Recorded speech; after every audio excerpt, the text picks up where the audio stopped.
No. Bueno, pues entonces, si os parece, damos comienzo con la mesa redonda, ¿no? En donde prácticamente todos están ya presentados, menos uno que interviene ahora por primera vez y por lo tanto sí me veo en el placer de tener que dedicarle lógicamente unas palabras, porque además de una personalidad de sin duda en Galicia, es un gran amigo mío y conoce del tema muchísimo, ¿no? Todo lo que tenga que ver con la imagen gráfica y particularmente con la imagen gráfica referida a Galicia. Él me ha pasado un currículum, pero tengo que decir que aunque parcialmente es interesante, porque evidentemente decir que es el director del Centro Gallego de Arte Contemporáneo, Carlos Masip, es importante, y desde luego que es el actual director, ¿no?, del CEGAI, del Centro Galego de Arte e da Imaxe de Galicia, es todavía más.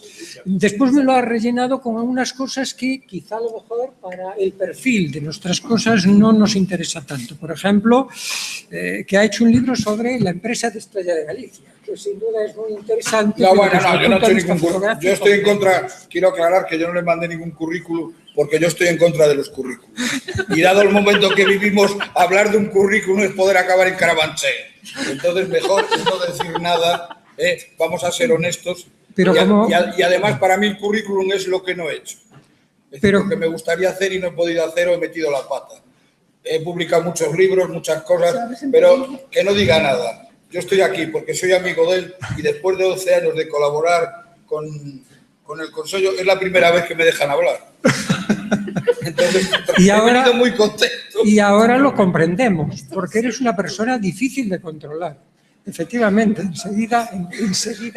enseguida nos dejas a todos un poco decir, a ver lo que dice, que no nos comprometa, ¿no? Pero no, yo no digo nada que yo te dejo hablar, yo te dejo hablar, que has venido aquí para hablar y vas a hablar.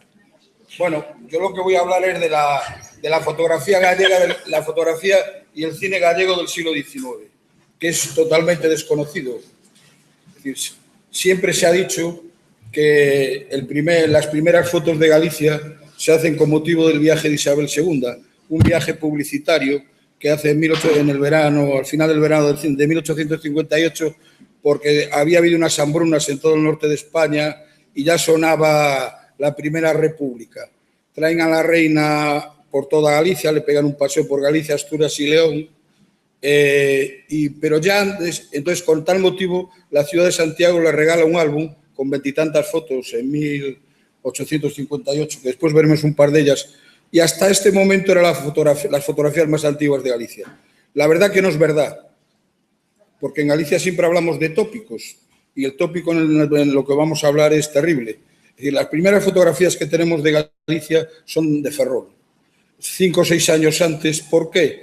Bien, Ferrol es una ciudad militar, es la ciudad más moderna, a años luz de la Galicia del siglo XIX de las demás. Santiago era una ciudad eclesiástica, por no decir otra cosa, y La Coruña era una ciudad de tenderos. Es decir, la gran ciudad moderna del siglo XIX, sin lugar a dudas, es la ciudad de Ferrol. La ciudad de Ferrol estaba llena de ingenieros ingleses, franceses. Bueno, a lo largo del siglo, según éramos amigos de unos y enemigos de los otros, pues fuimos cambiando. Esta fotografía que ven ustedes es una fotografía hecha sobre 1854, 55. ¿Por qué? Porque a mí me gusta adaptar las cosas, pero decir que porque el papel es no sé qué, bueno, eso es filosofía. Lo sabemos porque con motivo del viaje de Isabel II, en 1857, se coloca una grúa que aún está colocada, una grúa fija, en el lugar de la izquierda, con lo cual sabemos que esto es anterior. Si saben lo que es, esto es un dique de mareas. Es decir, cuando subía la marea se ponían los barcos en una especie de cuesta y cuando bajaba la marea los barcos quedaban fondeados y se podían arreglar. No es la única foto que hay de esta época, pero bueno, les he traído una para que no parezca que Ferrol es el centro del mundo en el siglo XIX en Galicia, que realmente lo es, pero bueno. Si pasamos a la segunda, porque yo soy técnico, no soy profesor de arte, entonces se me da muy mal el echarle teatro al asunto. Pues los profesores de arte en esto... Bueno, esta segunda foto ya es del álbum de Cisneros. El álbum de Cisneros es el álbum que se le regala a Isabel II cuando vino a Santiago. Yo conozco 3 ejemplares, 2 están en bibliotecas privadas gallegas y el otro está en la biblioteca del Palacio Real. Curiosamente, ninguno de los 3 árboles es igual al otro. Tienen 20 y tantas fotos cada uno, son unas fotos de este porte, mucha piedra, todo muy, bueno, sin movimiento, vamos, no hay nada que sea móvil ni que nos pueda describir. La portada del álbum ya explica para qué se hizo, explica con qué motivo y pone el año, 1858. Tiene un par de fotos interesantes de la exposición regional de 1858, que fue una exposición con muy mala suerte porque vino una ventisca y se llevó toda la exposición a freír puñetas. También. Bueno, pero es que aquí pasa lo que pasa, el tiempo no acompaña y la exposición duró muy pocos días, la verdad. Hay un par de fotos en el álbum en los álbumes de Cisneros. Poco sabemos de Cisneros, concretamente, sabemos que es un fotógrafo, está enterrado en La Coruña, porque por casualidad fui al cementerio y encontré la tumba, pero la verdad es que no sabemos mucho más, que hizo este álbum porque no hay fotografías así dispersas en colecciones ni en centros públicos de Cisneros. Pasamos a la siguiente, porque en ese año también la reina va a Ferrol, evidentemente. Y creo que, a ver, la siguiente fotografía. La siguiente fotografía me parece que es una vista de Santiago hecha por Cisneros. Pero esta es una vista de Santiago hecha por Cisneros, es de este tamaño. Se ven muy bien las huertas. Bueno, se ve muy bien lo que era la ciudad. Esta es quizá la más impactante, porque el otro son la fachada del Obradoiro, los conventos, las iglesias, ¿no? Bueno, realmente el álbum es muy interesante, no está editado, hay alguna foto suelta reproducida en algún libro, pero realmente nunca se ha hecho un estudio a fondo del álbum, con lo cual ustedes que están trabajando en esto tienen un buen filón. La siguiente ya, el viaje de Isabel II a 1858 también produjo una serie de fotografías en Ferrol. Esta es la puerta del dique, está vista por fuera, se hicieron unas por fuera y otras por dentro. Esta es de 1858 porque la siguiente que les voy a enseñar, que es parte del álbum, si ponemos la siguiente,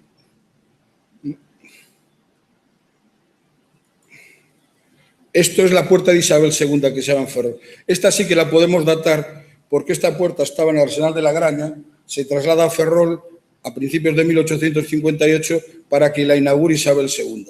Entonces, como ven arriba, se le coloca una especie de maderitas, una cosa efímera, pero sabemos que es anterior al viaje de la reina porque aún no se le ha colocado la placa, el cuadrado ese que tiene ahí en la placa, que es la placa que se pone, que esta puerta la inauguró Isabel II y, bueno, y todo lo demás. Y después nos permite ver que el Arsenal de Ferrol no tenía murallas, sino que tenía un foso, porque si os fijáis, en la parte de abajo hay como dos cadenas con una madera que son las que levantaban las dos cosas, muralla y foso. Muralla, bueno, en esa zona.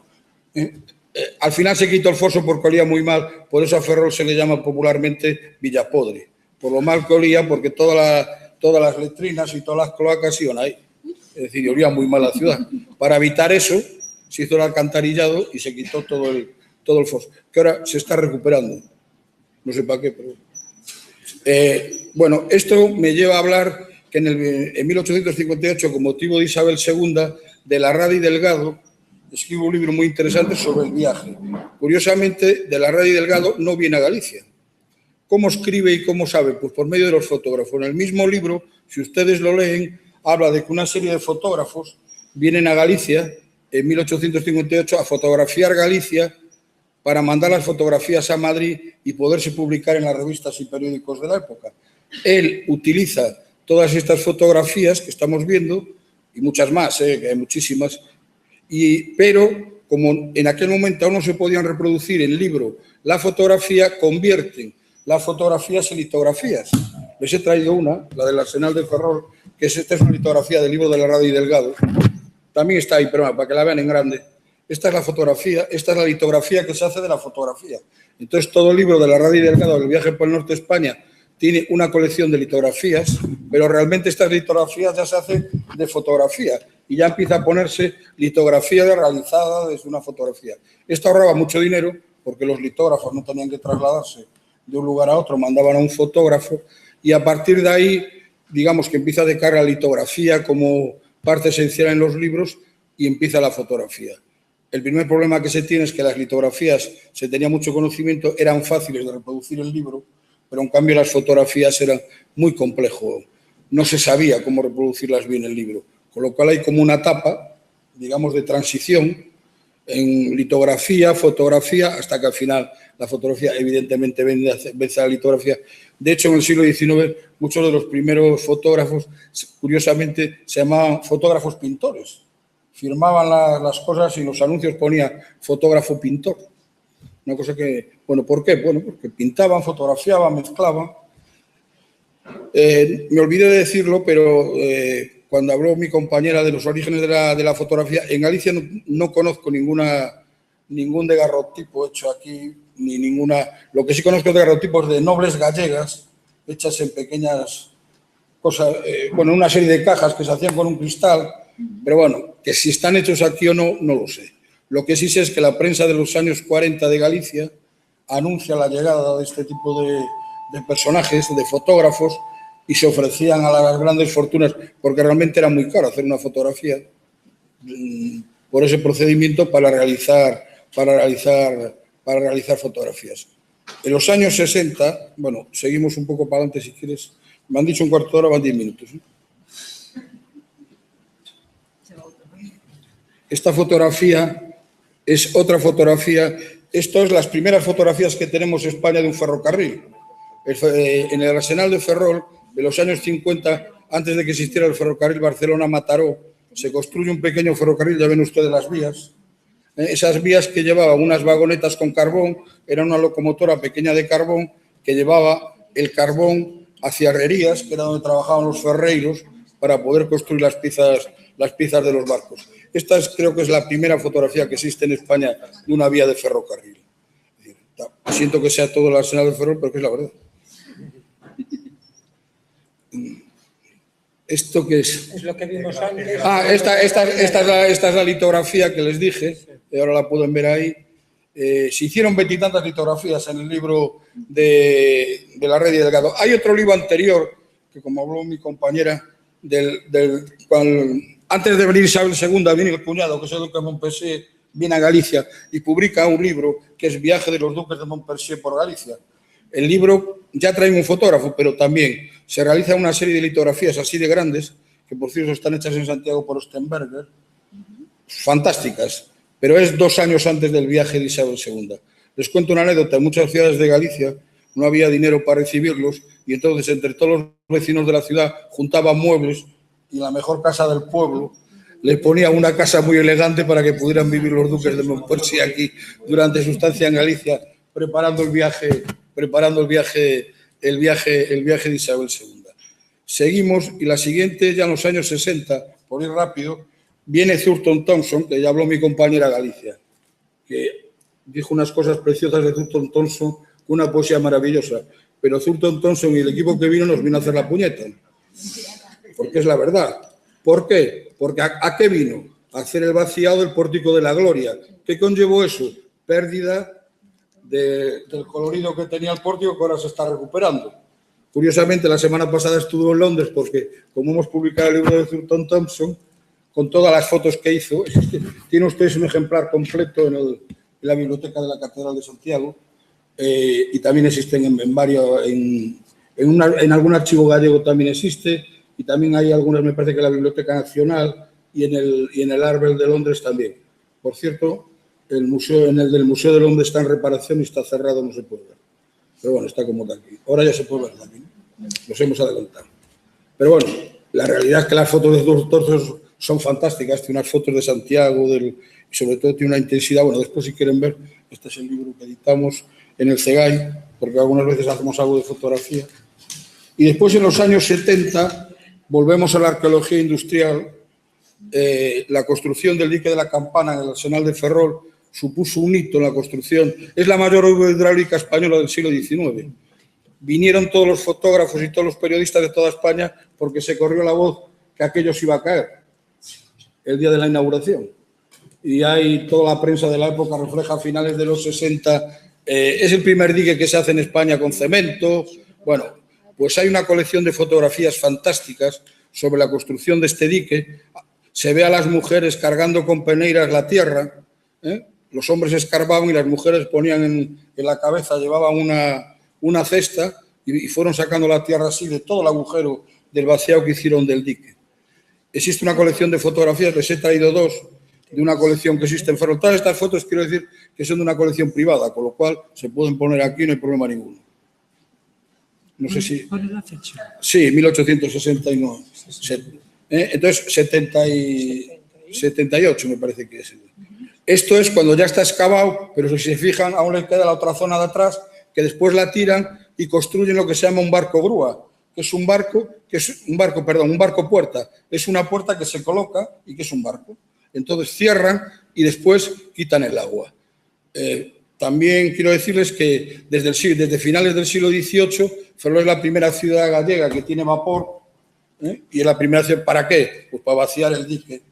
Entonces, bueno, también se adelantó a eso y después, a mediados del siglo XIX, también es la primera ciudad que tiene luz eléctrica, porque Comerma, el ingeniero director de los astilleros, logra electrificar toda esta zona con luz eléctrica. Estas son dos fotos de 1879, me parece, una vista de proa, otra vista de popa. Hay veintitantas, y hay de la construcción, de cuando está empezando, hasta, digamos, la última, que es el día que entra un barco, ya entra por el dique. Estas son las siguientes fotos más o menos que tenemos de Galicia en álbumes. Les estoy hablando de grandes colecciones de 20, 25, 30 fotos cada una. A partir de ahí, en los años 80, con la creación de la casa Eisman es lo que después sería Kodak, es decir, Galicia entra muy pronto en contacto con Eisman Kodak por medio de un catalán que se establece en La Coruña, que se llama Ferrer, que ya al año de salir la Kodak, hace él, en La Coruña, un catálogo de todo el material fotográfico que vende, con lo cual tenemos una idea de cómo lo que teníamos, lo que podíamos hacer, y empieza a editar fotografías de Galicia. Era un tío muy inteligente, tenía una papelería y tenía también una tienda de fotografía. Él no hacía las fotografías y además le deja a todos los que hacen la foto que le ponga el nombre, con lo cual por primera vez sabemos en Galicia quién es el autor de la fotografía. Entonces, cada fotografía pone, bueno, Ferrer, La Coruña, pero a su vez pone hecha por, pues, el fotógrafo, la persona. Cuando es aficionado pone Juan García, fotógrafo aficionado. Pero bueno, este Ferrer es muy importante y empieza a editar una serie de lo que se llaman acordeones en los años 80. Les he traído el de La Coruña para que no parezca que soy de Ferrer. Entonces, este es el álbum que edita en 1882. Entonces, fíjense ustedes qué fantástica fotografía de La Coruña, que es un montaje de muchas fotografías que va haciendo, y después, bueno, tenía que ser en La Coruña, le ponen unos barcos de clavo pintados para que parezca que el puerto está lleno de barcos, pero bueno, ya es un montajillo. Porque otra cosa que me gustaría hablar al final es de los montajes fotográficos, es decir, de las trampas que hacemos en la fotografía. Pero bueno, este es el de La Coruña. Existe otro de Santiago, que también se lo he traído, hecho por Chicharro Padre. Este está hecho en París.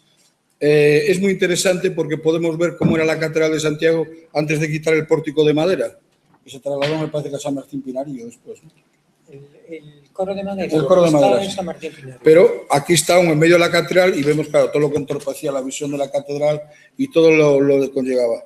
Y después, quizá el mayor fotógrafo gallego del siglo XIX, que es un fotógrafo también totalmente desconocido, porque, digamos, no entra dentro de los grupos ideológicos en boga,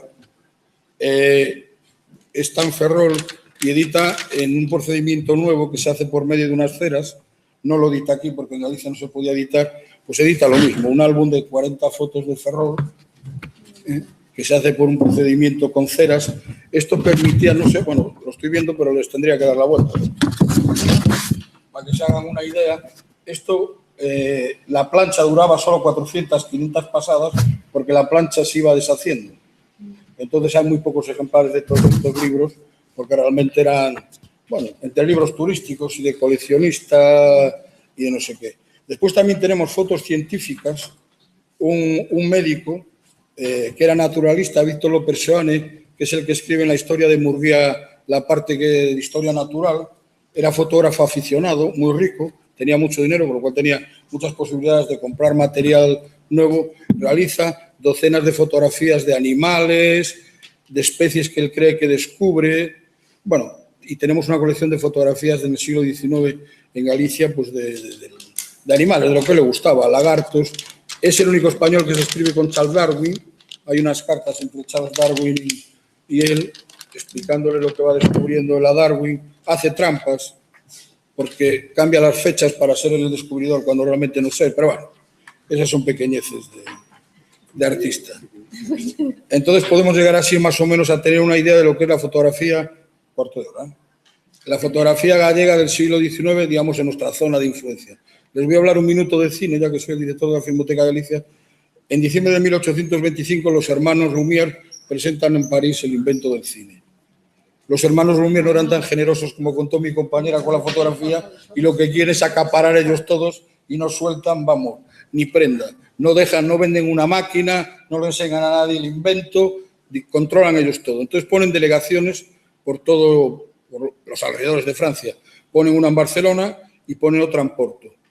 Tenemos la suerte de que una de las primeras películas, si no la primera película que se conoce, datada, porque las películas se puede decir que son de cuando tú quieres, pero después hay que datarlas, es una película que se rueda también en los astilleros de Ferrol en 1897 por los hermanos Lumière, que mandan a sus representantes en Portugal, que se llaman Acevedo y González, a Ferrol a rodar la película. Hemos encontrado ya toda la documentación del rodaje de la película. Por desgracia, aún no hemos encontrado la película, pero la encontraremos. Y después el siguiente, que es el que se consideraba que era como el padre del cine gallego, es Celier, que es un francés fotógrafo afincado en Ferrol y La Coruña, porque tenía dos estudios. Se llamaban Celier unos y Abrillón otros. Al final los Celier se casan con los Abrillón y hay un lío ahí que es muy difícil saberlo. Cuando salir Abrillón, Celier, bueno, que realiza una serie de películas también en 1897 muy a finales en La Coruña. ¿Por qué sabemos que tienen que ser de finales del 97? Porque una es el entierro de un general que se muere a finales de 1897, con lo cual no queda más remedio. Por cierto, en muchos libros sale un fotograma de esa película diciendo que es un fotograma, mentira podrida. Es una foto sacada de la Ilustración española del entierro del general. Pero vamos, no hay fotograma que le baile ni nada más. Con lo cual esto es lo que sabemos del cine gallego del siglo XIX. El cine gallego del siglo XX es muy interesante. Si quieren, después les pongo la primera película que se rodó en Santiago. Tengo 50.000, pero para ponerles. Pero bueno, como no quiero enrollarme más, pues para darles una pequeña visión de lo que puede ser el cine y la fotografía gallega del siglo XIX. Quería hacer no dos precisiones, pero dos aclaraciones. Por ejemplo, los fotógrafos tan maravillosos que citó mi compañera, por desgracia, no hicieron una foto en Galicia. Así que es la colección monumental de España, casi de España. Porque no hay ni una foto gallega ni para atrás. Es decir, con lo cual siempre que se habla de Granada, del Escorial, de no sé qué, pero de Galicia no. Sí es verdad, Clifford no hizo ninguna, Lauren tiene dos, el estudio de Lauren, una que es la entrada del ferrocarril por Monforte, cuando entra el ferrocarril La Coruña-Palencia y la estación de La Coruña, poco más. Entonces, los grandes fotógrafos españoles del 19, por desgracia, ninguno ni vino, ni estuvo en Galicia, ni hizo fotos en Galicia. Tenemos la suerte, los fotógrafos ingleses, la verdad es que nosotros estamos muy cerca de Inglaterra al final. Y además la línea de correos era La Coruña-Southampton, con lo cual pues siempre tuvimos, con lo cual los ingleses pues nos enseñaron y vinieron muy pronto. Hay muchos viajeros ingleses que tienen fotografías de Galicia del 19, pero bueno, ya no quiero entrar más porque ya me he pasado. Bueno, muchas gracias y siento que esto tenga que ser tan rápido, pero bueno, pues nada, ahora que hablen los especialistas. Bueno, pero antes...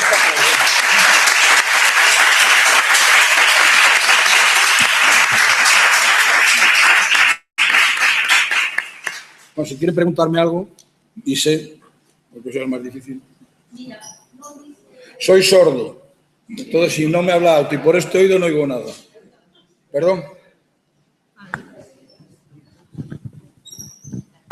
Hola, boa tarde. Mira, por favor, poderías dicir o nome do fotógrafo do que ensinaches o acordeón que está feito a cera? O de Ferrol. Ah, sí, Pascual Rey. Vamos a ver, no está hecha la cera, se llaman estenotipias. Es un procedimiento de impresión que se usa ceras. Pascual Rey era un fotógrafo gallego de finales del 19 y primeros del 20. Era una persona muy adinerada, con lo cual hacía fotografías porque le gustaba y tenía mucho dinero y pudo tener acceso a unos equipos que otros fotógrafos profesionales de Galicia no tuvieron acceso. Si usted es de la zona de Ferrol, el estudio lo tenía en la calle Real, donde ahora está, donde hasta hace un par de años estaban los estudios de Bernardino González de fotografía. Esa es donde tenía el estudio, que también tenía una fábrica de chocolates. Sí.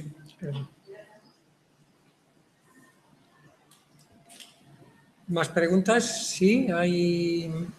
Bueno, si quieren también les hablo de las villas gallegas, pero no quiero extenderme. Otro día, el año que viene. De las villas. Claro, las villas gallegas también tienen fotógrafos profesionales. Por ejemplo, Pontedeume tiene un fotógrafo interesantísimo que tiene unas fotos del derrumbado Palacio de los Andrade, de todos los castillos que había en la comarca, Ares, Betanzos tiene un par de... Hay muchísimos. En el siglo XIX les estoy hablando, nunca del siglo XX. El siglo XX ya la cosa se complica porque hay docenas y docenas. Es una pena que no existe una historia de la fotografía gallega, que no existe. Ni existe historias pormenorizadas de fotógrafos, porque aquí tenemos una manía. Si tenemos un fotógrafo bueno, no estudiamos toda su vida, estudiamos la república del fotógrafo. El resto de su etapa no existe, es una cosa muy curiosa. Digo la república como puedo decir otra época cualquiera. Hay fotógrafos gallegos segundones que se han hecho 7 exposiciones y fotógrafos maravillosos que no les ha hecho la primera. Yo les animo a todos ustedes a hacer exposiciones de todos estos fotógrafos que citan y de muchos más que hay interesantes, porque la fotografía en Galicia siempre tuvo mucho éxito, hay mucho fotógrafo popular, bueno, hay muchísimos. ¿Por qué no va adelante esto?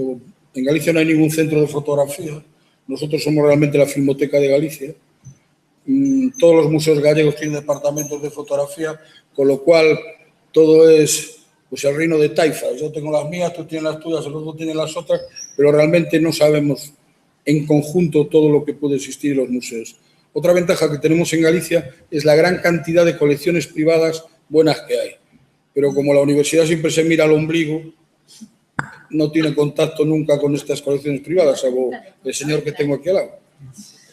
Y esa es la realidad, es una pena que no exista ese contacto, porque en Vigo hay un par de colecciones fantásticas, en Ferrol hay otro par de ellas fantásticas, y bueno, en más sitios de Galicia, y después hay muchísimas colecciones en todas las villas de fotógrafos locales. Un erudito local pues tiene una gran colección sobre fotografías de su lugar. Todos esos desconocidos. Yo llevo 12 años de director del CEGAI y creo que catedráticos de las universidades gallegas, salvo este señor, el señor Villares, y los catedráticos de cine, Castro de Paz, Margarita Ledo, no han ido jamás. No saben ni que existimos. Entonces, claro, es muy difícil. A mí lo que me gustaría es que hubiera una cosa interdisciplinar donde los que sabemos de fotografía nos juntáramos con los que saben de arte. Nosotros tenemos muchísimas imágenes que no sabemos lo que es, porque no tenemos preparación como tienen ustedes, ¿no? Eso por un lado. Y segundo, con un buen equipo informático y una buena dirección informática, que también es fundamental ahora. Yo les traía una broma, que es ahora mismo que se acaba de hacer el Museo de las Peregrinaciones. Pues se ha discutido sobre qué altura estaba la fachada que había antes de que se hiciera el Banco de España. Vamos, hay imágenes en cine que nos permiten decir hasta la altura de la fachada de las casas, si se quiere. Pero bueno, no hay mucho interés, hay una desconexión, culpables todos, nosotros los que estamos en todos estos departamentos, pero yo creo que cada vez más las imágenes son muchísimo, todo lo visual es impactante y además nos permite, a lo mejor para definir algo, por ejemplo, las grandes empresas gallegas que de finales de primeros del siglo XX ya tienen todas películas. ¿Por qué? Porque eran las películas que aportaban al seguro para realizar el seguro. Porque era muy difícil explicar cómo era un salto de agua. Pero en cambio, una película de 5 minutos explicabas muy fácilmente todo lo que tenías que asegurar. Ahora estamos, se lo digo porque ahora estamos restaurando todo el archivo de Fenosa, que tiene, ni se sabe. Bueno, pues nada más, muchas gracias y perdón porque Mira, me voy a perdón. Teñen previsto facer unha base de datos e poñela a disposición do público, colgala online? Vamos a ver, nosotros tenemos una página web, tenemos 7 o 8 películas, 10 antiguas colgadas, tenemos todo informatizado, pueden ustedes ir al CEGAI cuando quieran, llaman por teléfono y piden hora. Es gratuito, es decir, es un centro público de la Xunta de Galicia, somos la Filmoteca de Galicia y usted puede consultar todo lo que quiera. Y le damos una copia también gratuita de todo lo que usted quiera. Con la mosca del CEGAI y siempre que sea para estudio, claro. Lo que no se puede después es poner en la televisión, que eso tiene derechos que tiene derechos de imagen. Nosotros básicamente nos dedicamos al cine. Por ejemplo, ahora que se ha restaurado el Pórtico de la Gloria, hay docenas y docenas de imágenes del Pórtico de la Gloria. Hasta las primeras fotos en color que se realizan en Galicia, que se realizan en 1931 o 32 por el National Geographic, que vienen de Nueva York, unos reporteros del National Geographic hacen unas fotos en color, pues entre otras cosas hacen unas fotos en color de los colores del pórtico. Les aseguro que no se usó ninguna. Entonces, el cine, la fotografía, todos los medios estos, y también nos permite, bueno, metiendo datos, reconstruir cosas, bueno, nos permiten 100.000 cosas. Pero bueno, esto es un principio y esperemos que sigamos. Pero vamos, cuando yo los espero a todos encantados. Por ejemplo, tenemos una película de 2 horas y pico que se llama Un viaje por Galicia, que describe todos los monumentos interesantes que había en la Galicia en 1929. Dura 2 horas y pico. Para la exposición de Sevilla, que se hizo de varias zonas de España. Ahí hay monumentos desaparecidos, monumentos cambiados. Bueno, ahora esa cosa tan fina que se llama intervenciones. Es decir, antes se llamaba restauraciones. Cuando usted restaura lo deja como estaba. Cuando usted interviene, Dios nos pille confesados. Porque claro, es que además es muy curioso, los arquitectos que intervienen no les toca a usted su obra, porque lo primero que dicen, que esa es mi obra, se está como está. Pero en cambio, si es de uno de hace 100 años, que le dé morcillas. Yo intermedio y tiro con todo. ¡Hala, para adelante! Los edificios tienen que viajar en el tiempo. ¿Qué? Que los edificios tienen que viajar en el No, tiempo. los edificios no viajan, no empecemos con filosofías. No, eso no es filosofía, los eso no es edificios son filosofía. fijos. Los edificios se hicieron de una manera y lo que hay que observarlos es cómo se hicieron. No, Bueno, vaya. Error. Bueno, dile tú a uno de los arquitectos actuales que le cambias un edificio, ya verás lo que te dice. Por Pues aquí no probablemente dentro de 50 años ese edificio tenga que Sí, reformarse. por aquí que te vi, 300.000 de la para cambiar una escalera. Mire, no me cuenten historias, que yo, pues, antes de estar en esto, estuve en la construcción. Entonces me conozco ese mundo. Entonces, eso de intervenir, no sé qué, a mí me parece muy bien que se restaure y que se conserven las cosas como están. Las cosas también tienen que representar el tiempo que tienen. Lo que no puede ser todo es de colorines, porque los colorines se van perdiendo. Ahora, cambiar una pared maravillosa y poner una cristalera, pues no le veo la necesidad. O 100.000 cosas más que se hacen. O pintar de azul pálido una pared que estuvo toda la vida de blanco o de verde, no sé. ¿Por qué? No se sabe. Intervención. Pero bueno, yo como estoy en contra, y estoy en contra de que se restaure y de que se conserve, evidentemente. Todo y cuanto más mejor. Pero bueno, no piensa todo el mundo igual, evidentemente. Solo hay que ver el edificio de las peregrinaciones, que es la tercera. Ya se hizo el Banco de España, después el Banco de España ahora se dan las peregrinaciones, ahora se le han puesto unas cristaleras y aún se quiso retrancar la fachada, no creo que se iba a cambiar también. Al final no se cambió. Bueno, pues esas son decisiones que yo no intervengo, pero puedo opinar, eso sí.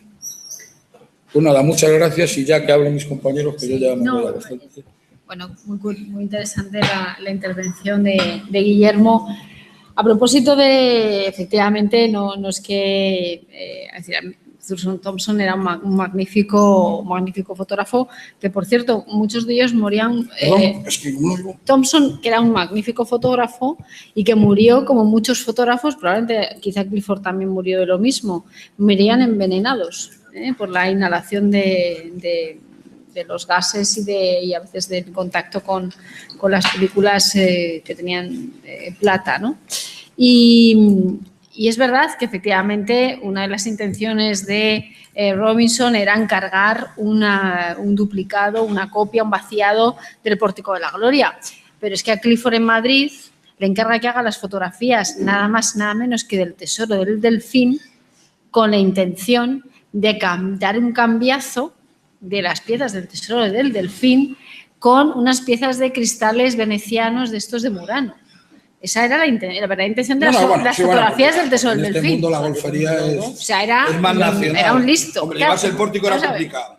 Claro, pero lo que quiero decir es que efectivamente la finalidad a veces de este tipo de reproducciones y de trabajos de encargo escondían todo ese mercado, es decir, era otra forma de cazar obras de arte. La fotografía también como una especie de forma de cazar obras de arte, ¿no? Y además hay una cuestión, vamos a mirar el lado también positivo. En muchas ocasiones, especialmente cuando surge todo lo que llamaríamos el mercado de arte en España, básicamente hacia las colecciones norteamericanas, etcétera, hubo gente que, lo hizo con una voluntad, vamos a decirlo, realmente de difusión del arte español. Lo que pasa es que entendía que para que esa difusión fuera real, al mismo tiempo, parte de esas obras tenían que salir al exterior. Entonces, se producían unas mezclas absolutamente perversas. Sí. El especialista que, por un lado, recibía el encargo, que conseguía el dinero, que podía investigar, que podía publicar, y a cambio de eso pues le daba digamos, al magnate de turno la oportunidad de comprar cosas a un precio determinado. Había pintores que se revalorizaban y otros pintores que no. O sea, ahí había un juego muy complicado, y figuras, por ejemplo, llenas de luces y sombras, por ejemplo, española, como el Marqués de Vega Inclán, ¿no? Con esa cosa de la promoción española. Los madrazos. Yo, si queréis, de esto cuento una anécdota que es buenísima. Yo trabajaba en una empresa de construcción. Esa empresa de construcción ganábamos mucho dinero. La empresa, no yo, que yo era un empleado. Y la empresa entonces invertía en obras. Entonces, nosotros me encargaron a mí con un especialista inglés de comprar obras de arte maravillosas para la colección de la empresa. Era una colección abierta. Cuando encontrábamos una obra mejor, vendíamos la que teníamos y comprábamos otra, ¿no? Yo he venido de París con un Stradivarius como si fuera, por ejemplo, el violín de mi abuelo. Me lo puedo imaginar. Lo traía a la mano y pasé la aduana sin problema ninguno.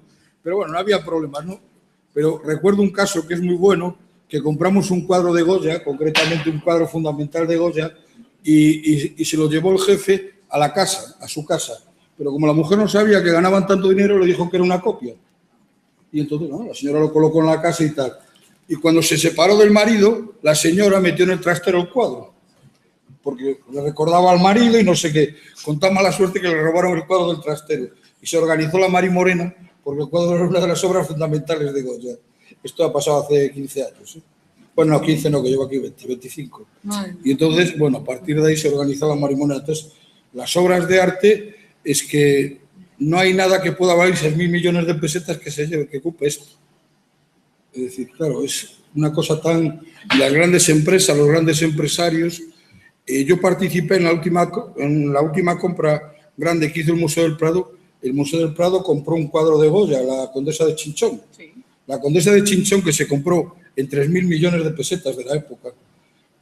Había un magnate español, no voy a decir el nombre, que ofreció 4.000. Y el cuadro estaba sindicado. Entonces, el cuadro tenía acciones. Y toda la familia Ruspoli, que eran los dueños del cuadro, tenían 7 acciones del cuadro, otro 25. Entonces, cuando compramos el cuadro, tuvimos que ir comprando las acciones del cuadro a toda la familia. Era un follón de padre y señor mío. Y lo que querían era que el cuadro fuera una sociedad anónima, porque si el cuadro es de una sociedad anónima, había una ley que permitía que se podía sacar 6 meses al extranjero. Bueno, por una ley entonces, todo esto del mercado, de las obras de arte, como vosotros decís, bueno, eso da para 100.000 historias de todo. Porque realmente el arte es una cosa que mueve, el gran arte, mueve muchísimos cientos y miles de millones y realmente no tenemos capacidad de, bueno, yo por lo menos, que soy un cateto pueblo, de valor, claro, de decir los miles de millones que costaron esas cosas, ¿no? Y que siguen costando. Ahora mismo acaban de comprar a la Casa de Alba el cuadro de Fray Angélico. Bueno, pues ese cuadro 20 millones, más otro pequeñito, más una desgravación Hacienda. Bueno, al final eso en el mercado es verdad que si fuera exportable valdría 3 o 4 veces más, pero bueno, gracias a Dios ya no son exportables. 50 millones. Pero bueno, eso ya es otro tema. Desde luego, con la fotografía se da conocimiento de las cosas y a partir de ahí lo que cada uno quiere hacer con ellas. Uno, evidentemente, se ilustra, otro le cae la baba de placer y otro intenta robarla, si puede. Y ahí está un poco la historia cotidiana, ¿no? Haciendo que una a broma, través del cine también... Haciendo una broma cinéfila, una pistola no es buena ni mala, depende de la mano que la empuñe. Claro, dice un conocido western, la fotografía que no es buena hablamos ni un mala. momento es de la falsificación de las fotografías. Por ejemplo, en Galicia, conozco el caso gallego, por eso siempre me refiero a Galicia, fotografía del 19 es muy difícil falsificarla. En aquel momento ya se falsifica, sobre todo se pintan cosas y se le añaden cosas, pero bueno, a uno que no tiene bigote se le pone bigote, se le añade pelo, pero bueno, eso, digamos que lo hacían los fotógrafos, pintores, no tenía mayor. Voy a contar un caso muy curioso que es de la Guerra Civil Española. Hay una foto mítica de de la Guerra Civil Española, que se ven 2 guardias civiles con tricornio y un pobre hombre cogido en medio con una cara de miedo que no veas. Bueno, salen todas las historias, siempre que sale algún tema de la Guerra Civil, sale esa foto. Bien, solo hay un problema, que esa foto no es en Galicia, es de un minero asturiano de Mieres. Entonces, es una manera de falsificar, es decir, trasladar la foto del lugar para demostrar que pasó una cosa en un sitio que no ha pasado. Les puedo contar otra graciosa. Hay un personaje que, por cierto, tiene un cuadro por aquí cerca, que cuando se crea el Seminario de Estudios Gallegos no estaba. Y entonces, cuando se hace la foto de todos los creadores del seminario, pues él no está, porque no estaba ese día o fue porque hizo la foto. Pero, curiosamente, la foto original desaparece y a los 2 años aparece una foto con una cabeza colocada en el lado derecho más, que está añadida. Entonces, ahora, ya en todas las fotos que salen del Seminario de Estudios Gallegos está el señor allí colocado. Estas falsificaciones, bueno, esto no deja de ser pequeñas cosas, ¿no? Pero pueden llegar hasta cosas sangrantes. Hay una muy famosa de los rusos. Le van quitando y poniendo personajes, no sé si la conocen. No la conozco. Son las fotografías que en época de Stalin se hacen para borrar a Trotsky. A Trotsky y los cercanos. Van quitando y poniendo personajes según el momento, que es increíble. Entonces, bueno, la fotografía tampoco piensen que también se puede... Es que la fotografía, el tema que yo comentaba antes, ¿no? Y la cita literal de Fontcuberta dice: la buena fotografía es la que miente bien la verdad, dice Fontcuberta, porque al final, antes comentaba Elena, la decisión de qué enfoco, qué dejo fuera de campo.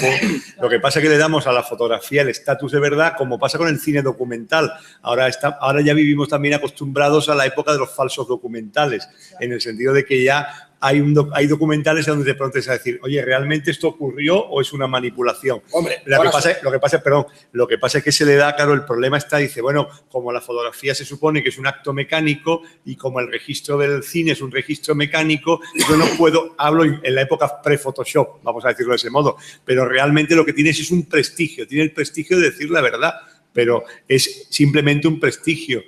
Yo cuando estaba, por ejemplo, comentando a Elena respecto al 19 y los catálogos de monumentos, el tema de la diferencia, que además ha hecho una comparación estupenda entre la foto de Salamanca de la fachada de la Universidad de Clifford y la estampa de monumentos arquitectónicos, claro, a veces en línea con algo yo comentaba esta mañana respecto al tema del dibujo, a veces, claro, es que para conocer bien una obra, la fotografía puede que no te dé determinados matices que sí te da el dibujo, porque el dibujo ha entrado en el análisis, el dibujo ha analizado y a lo mejor te puede fallar en un detalle ornamental, pero no te va a fallar en una lectura, vamos a decir, de determinados valores. Entonces, claro, depende del uso que tú hagas. Yo recuerdo todos los que hemos estudiado historia del arte, pues yo he estudiado historia del arte con un profesor dignísimo, pero que no proyectaba imágenes, con lo cual imaginaos el delirio de una historia del arte donde no proyectaban imágenes. He tenido una asignatura de arte islámico que la fotografía más actual podía ser de los años 20. Eran deliciosas porque parecía uno que se había metido de cabeza en las mínimas noches, pero aquello no tenía ni pies ni cabeza. ¿Por qué? Porque depende para qué estás haciendo algo. Por ejemplo, la empresa de la Academia de Monumentos Arquitectónicos, una empresa fantástica. ¿Por qué? Detalles, secciones, plantas. Es decir, hay un método analítico que la fotografía te da. La fotografía sí te permite decir, oye, si en la fotografía suponemos siempre aquí hay una ventana y esta ventana es geminada, ¿vale? Si veo después en el dibujo que no, es que ha fallado. O sea, la fotografía no se supone que hay un trucaje fotográfico ahí, ¿no? Claro, sí. No, claro, la idea de la imposibilidad aparente, ¿no? De no poder falsificar o falsear, pero sí que es cierto que, claro, la fotografía de arquitectura para algunas cuestiones se quedaba corta. Es decir, un arquitecto, por eso llama la atención lo de Richardson, ¿no? Para un arquitecto, en realidad, para proyectar arquitectura, la fotografía no le sirve. Es decir, le sirve para la piel de la arquitectura, pero no le sirve para levantar o para construir. De ornamento, como efectivamente, ¿no? Pero, claro, ahí radicaba un poco también el conflicto. Y luego, pues que evidentemente la fotografía de monumentos o de ciertos detalles hasta que se van perfeccionando, pero ya cuando nace el propio Fox Talbot en The Pencil of the Nature, ya cuando inventa el calotipo, ya dice, lo bueno que tiene una fotografía es que uno puede volver sobre ella cuantas veces sea necesario. algo que con el dibujo, efectivamente, al fin y al cabo el dibujo extrae, filtra de alguna forma, ¿no? Y ellos, los primeros fotógrafos sobre todo, decían, bueno, la fotografía no filtra porque se supone que plasma lo que el objetivo le ha contado, que no es la mente humana, ¿no? O a veces el dibujo, en los trazos o en los dibujos, todos esos elementos introducen matices que filtran, sobre todo la percepción, ¿no? Cosa que se suponía la fotografía no hacía, ¿no? Pero fíjate, yo, por ejemplo, respecto a eso, haría un matiz, es el siguiente, y es que las fotografías, detrás de su aparente objetividad, y pongamos eso objetividad, luego empieza lo polisémico en las fotografías, ¿no? El hecho de que de pronto ante una fotografía las reacciones son, pues no sé, ideas como por ejemplo la del puntum de Roland Barthes, que a mí me gusta mucho, es decir, de pronto esa cosa que hay en una fotografía que te atrae la mirada y que te la captura y que ya no puedes volver a leer la fotografía del mismo modo, y a lo mejor así anecdótico, ¿no? Cuando nombraba a Elena, por ejemplo, las fotografías de Clifford, en las fotografías de Clifford, por ejemplo, respecto a de Lauren, hay un tema muy bonito con la introducción de las figuras más o menos anecdóticas, que además Clifford las hacía posar, porque para que estuvieran ahí las tenía que tener. Y esas figuras, sin embargo, hay veces que atrapan tu mirada, te quedas con lo pintoresco, te olvidas la fotografía, pero también al mismo tiempo te introducen otra variante. Como tú decías, tiempo, te introducen el habitar, que en la otra desaparece. Y entonces ahí, o sea, la polisemia, las fotografías, yo siempre, eso creo que era Cézanne el que dice en una carta suya, para pintar hay que mirar intensamente, dar un paso atrás, pintar, volver a mirar intensamente, volver a dar un paso atrás, mirar. Entonces, la fotografía te obliga mucho, porque como supones que lo que te está dando es la objetiva visión que se abre delante de ese objetivo, y perdón, delante de la cámara, entonces te obliga a decir, oye, ¿por qué de una determinada elección? Entre, por supuesto, ya técnica, es lo mismo que pasa con el tema de las exposiciones de fotografía. Yo respeto mucho a toda una persona que organiza una exposición de fotografía, pero soy un maniático tremendo con la calidad de las copias, porque de pronto dicen, oye, mira, ¿qué me estás dando? ¿Una copia digital del archivo digital y impresa digitalmente, o me estás dando una copia manual del archivo digital? Porque las gradaciones son importantes, y sobre todo en la calidad del producto. Y además circulan exposiciones muy importantes por ahí donde eso no termina de estar del todo claro, no está cuando hay ese control de calidad de las texturas, y lo hablo ya digo como un pésimo fotógrafo, pero sí, bueno, como un voyeur, como un mirón de fotografías, ¿no? Y eso me parece importante. No, sí, en ese sentido sí que es clave, ¿no? El tema del hecho de la manipulación. Lo que pasa es que también es cierto que muchas de las reflexiones del propio Fontcuberta, claro, Fontcuberta hizo una boutade, ¿no? En un momento determinado construye toda la historia de un astronauta, de un astronauta ruso, como que efectivamente ha viajado a la Luna antes del resto y hace toda una escenografía que tenía un poco relación con esos mitos que todos conocemos en torno a, pero realmente el hombre llegó a la Luna, porque se dice que no, que al final fue Kubrick el que en un escenario montó las fotos. Es decir, es verdad que la fotografía tiene ese engaño, pero también es verdad que en unos ámbitos muy concretos, ¿no? Es decir, que ahí, de ahí que la fotografía de arquitectura intenta de alguna manera salvarse en la medida que puede, pero bien es cierto que en el 19 yo no pongo la mano en el fuego por el 20, eso ya es otro cantar, y mucho menos el 21. Mire, con el cine pasa lo mismo. Hay una película que rueda Edison en 1898 en Cuba, que es una película propagandística norteamericana contra España. Entonces, para los americanos el inventor del cine realmente no son los Lumière, sino es Edison. Edison lo que inventa es un aparato de cine anterior a los Lumière, pero tenía solo un problema, que solo lo podía ver uno, tenías que meter la mano, tenías que meter en un cajón la cabeza y verlo del cajón. Pero Edison, que era muy listo, por cierto se llamaba Alba, porque era de origen español, pero bueno, eso es historia. El equipo de Edison va a Cuba y en 1898 rodó una película, La isla de Cuba, de toda la base naval española. Y la película que la trucan, y al final la película acaba, para que se haga una idea que esto ya es desde el principio, se ve cómo se baja la bandera española de la isla de Cuba y se sube la bandera americana.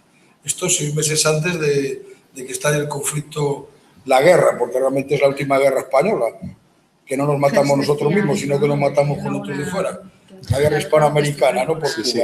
No, entonces, esa película que dura 2 minutos es una película fantástica, porque, por ejemplo, los pontones españoles los retocan para que sean mejores, para que no se vea que nos van a dar, es decir, nos quieren engañar a nosotros mismos.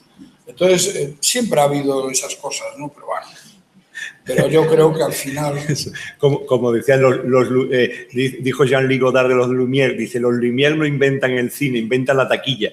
Sí, los Lumière fueron muy inteligentes, porque realmente hay un alemán, que para los alemanes lo inventa el alemán, hay otro inglés. Realmente los dos grandes inventos fueron los... El Lumière es como el final de pequeños inventos que se van sucediendo, ¿no? Porque claro, hasta que se descubre que el ojo, cuando pasan una serie de fotografías, lo hace continuo, que eso no se sabía, que es el primer paso hacia que haya cine, porque realmente la idea es muy simple, una fotografía detrás de otra. Pero el ojo, cuando no empieza a ver una fotografía detrás de otra, sino que ve una continuidad, tienen que ser un número de fotogramas por segundo. Eso lo descubre un cura jesuita, y a partir de ahí es cuando se empieza a trabajar en la idea del cine. Entonces se trabaja en muchísimos sitios. Lo que pasa es que los Lumière, que eran muy listos, patentaron el invento, no se lo dejaron explotar a nadie, no vendieron una máquina de cine Lumière en 2 años o 3, hasta que ya el negocio se les empezó a ir de las manos y entonces decidieron abrir. Pero si usted quería rodar algo, tenía que llamar a Lumière y que le viniera un Lumière a rodar. Y entonces, ¿qué pasa? Claro, era carísimo. Un minuto de cine costaba una auténtica fortuna. Además, en aquella época, una de las grandes ventajas que tiene, uno de los mayores descubrimientos del cine, es una tontería, pero es el alquilar las películas. Hasta 1907 las películas no se alquilan, se venden. Con lo cual, el que compraba una película tenía que ponerla 100.000 veces la misma porque la película era de él. Pero a partir de que se empiezan a alquilar las películas, permite con una pequeña cantidad de dinero poder ver la película. Eso es un gran salto cualitativo en la historia del cine y no es ningún invento de nada del cine, sino que es una cosa de distribución, digamos. Entonces, bueno, todas estas cosas se pueden ir complicando, pero bueno, otro año hablamos del cine y les pongo las primeras películas gallegas, que hay una de Sateo fantástica, de una peregrinación portuguesa, y bueno. Sintiéndolo mucho, tenemos que cortar porque os recuerdo que a las 7:15 teníamos que cerrar la cuestión, pero os emplazo a todos para mañana a las 10. Esperemos que la sesión sea tan interesante como la primera. Nosotros haremos lo posible y desde luego ya sabéis que no hay jornada sin público, con lo cual se agradece enormemente que vengáis, porque será para nosotros un gran placer veros. Muchas gracias.